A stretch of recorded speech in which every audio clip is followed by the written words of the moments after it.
Well, today we find ourselves in the lovely smelling flat of Amy Williams. Lovely smelling because she's in the process of making fairy cakes and muffins, and it smells and looks a little bit like Willy Wonka's chocolate factory in here. First of all, I have to say happy birthday. Now, please explain what I mean by that, because it's not actually your birthday, is it? It's not. It's happy birthday to my medal, which I got I won a year ago today, but received, a year in. Have you been sitting on that medal, by the way? Well, it's not flat. I had it in my back pocket too many times, and it went a bit wonky. Was it actually a chocolate with sort of gold? It's sort of thing you can get at Christmas, hence it being bent. Yeah, I can snap it up and use it in my bacon in a minute. It's big, isn't it?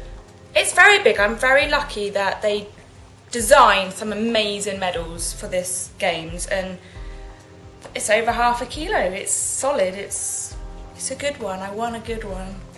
Well, an Olympic gold medal is a good one. However it looks, whatever shape it is, even if you've sat on it loads of times and you've bent it, it's pretty special, isn't it, hey? It is. It feels crazy that it was a whole year ago that I actually won this. Well, I was going to say, does it feel like 10 years? Does it feel like 5 minutes? In a weird way, I feel like it never, ever happened. But then I have to sort of think back to it, and I'm like, yeah, of course it happened. What, sort of you suddenly slapped your face and it was dreaming and you woke up? Yeah. And then I kind of feel like it was years and years ago that it happened. But on the other hand, it does. It seems like last month. So the answer to that question is yes and yes. That is yes. But it's been an absolutely crazy year, and a year that you would never ever have dreamt of when you were going up to the University of Bath as you do, and going along. I mean, fair play, they do have a facility there for skeleton bob, but it's not quite what the Scandinavians and the Alpine nations have. You would never have thought that one day I'd be sitting in my cake-smelling flat with my bent gold medal, having been given, well, let's go through a few things. Freeman of the City of Bath. Yeah. What does that mean? Can you drive your sheep through the centre? If I had some sheep, then apparently I can. You've never tried that? I might do it on an April Fool's Day one day and just go and get some. There's a lot of sheep around here, around Bath. I mean, can't you borrow some? There are, I'm sure I can. I'm trying to get it that I have free council tax or a parking permit free in Bath. That would be good, but it's not worked. For those who don't know, you didn't even start out when you became good at sport. You didn't start out as a winter sportswoman at all. You started out as a 400-metre runner? And presumably your aspirations were not Winter Olympics, but Summer Olympics. Yeah, I did every sport when I was younger and really wanted to do athletics. At school I did every event like most sporty kids do. And then I was like, I want to do 400 metres. That was like the tough one. But no, I knew I wasn't going to be good enough. And yeah, my dreams of going to a Summer Games as GB, I kind of realised wasn't realistic. And off I went and found the push track at the Bath University, and before I knew it, there I was in winter sports. Well, I'm going to have to stop you there. Life is just not as simple as that. First of all, you had the strength to recognise your weaknesses as an athlete. Not a lot of people do. You soldier on, and you're in denial. You were big enough to say, I'm good, but I'm not as good as I want to be. And then, as you do, you decide, well, I'm going to have a go at the skeleton instead. And as you say, you did have the facility at the University of Bath, but I mean, that doesn't automatically mean that you're going to be sitting here now with your gold medal around your neck. No, so big call you made, but it kind of worked, didn't it? Yeah, I guess I just sum it up within a few minutes until you realise, actually what did happen and those changes that I had to make and the sacrifices and that slight craziness of, I guess being brave and trying that completely different sport that, to be honest, when I first did it, I didn't have a clue what it was. I was stepping into that unknown world. But, I wanted to be good. I wanted to represent the country. I wanted to go to an Olympics. And it was a kind of open door opportunity.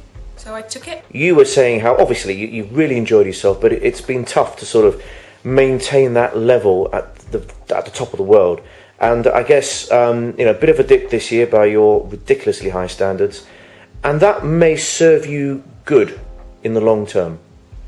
Yeah, it was a joint decision with myself and my coaches as to what would happen in this year after Olympics, and I obviously wanted to take up all the opportunities thrown at me and, saying yes to everything. I want to do that, and obviously my training completely took the bottom list on the priority, and I allowed that to happen, and I was kind of happy. But not going to get many years like the year you've just had, no, are you? and that was the thing. It was that 1 year and that one chance to go out and enjoy my medal, enjoy my success, which as an athlete you never let yourself do. And yeah, you know, I'll come back fighting, and I was disappointed with the few races that I did do. So it proves I've still got that fight in me. It hurts a bit, doesn't it? Which is great, isn't it? You want it to, don't you?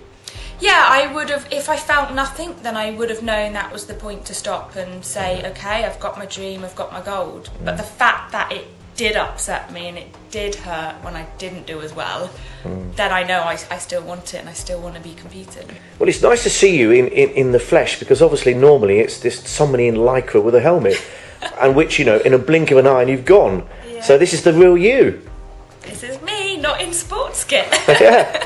And you're going to have a real rock and roll day today, aren't you? You've just been describing what's happening. You're making loads of different sorts of cakes. It's like an old-fashioned sweet shop in here at the moment. There's tins of jelly and there you go, tins of jelly and marzipan and all sorts of trays of different cakes. And then you've got jelly in the fridge for one of your more diet-conscious friends. I decided to throw a champagne and cakes party. As you do. You know, a lot of my friends are obviously athletes and we're not into massive clubbing, etc. That's not my thing. So the champagne, few bottles are in the fridge. And yeah, you've caught me in the middle of my cake making factory, literally. I thought I'd just make as many different types of cupcakes, biscuits as possible. Now, right above your head, there's a work of art.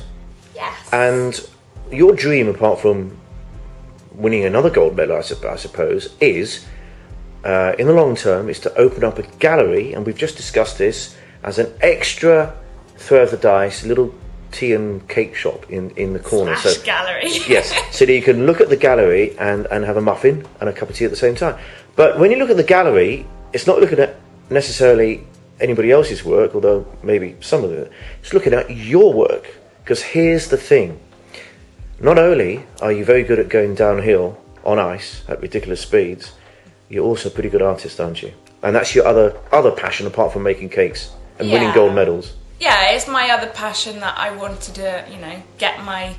Well, that was what I wanted to do, really, before I discovered skeleton, and I kind of put it all on hold because I know, yeah, the amount of effort it takes, obviously, to train. I didn't really have enough time to do the artwork, to have a studio or anything, but... Yeah, I've got bits and bobs around my house, and it is a secret kind of wish that one day I might be able to have my own gallery / cupcake shop or something, you know. I don't know. We'll see. It's a little... might happen. You've got to chase your dreams. I mean, you've been chasing your dreams for the last few years, and look what's happened. Yeah, I think if that moment of time comes that I can, you know, put my effort into something else, then that will probably be it. Have you got one or two examples for us to enjoy? These are some random just little cards that I've made over the time. I used to make little greeting cards for people. These I'm going to be making into something. This is, I knitted with wire. This one's just got like found little objects. Uh-huh.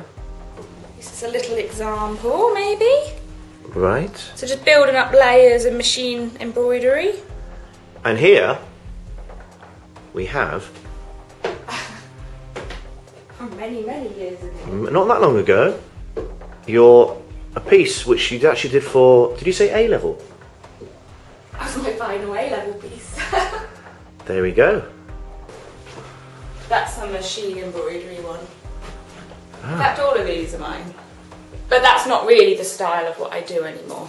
They're just testers. So there's a lot to do, isn't there? I mean, apart from the small matter of, you know, maintaining your level as a winter sportsman, which is now absolutely sky high, you've also got to open a gallery, you've got to get back to sort of more time on your art, and you've got to perfect your cupcakes.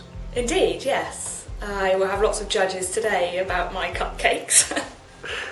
All right, Amy, well, it's been lovely to see you today. Happy birthday again, many congratulations, and look forward to seeing you back on the slopes next year. Okay, and hopefully there might be a cupcake going now. I will let you have a taster.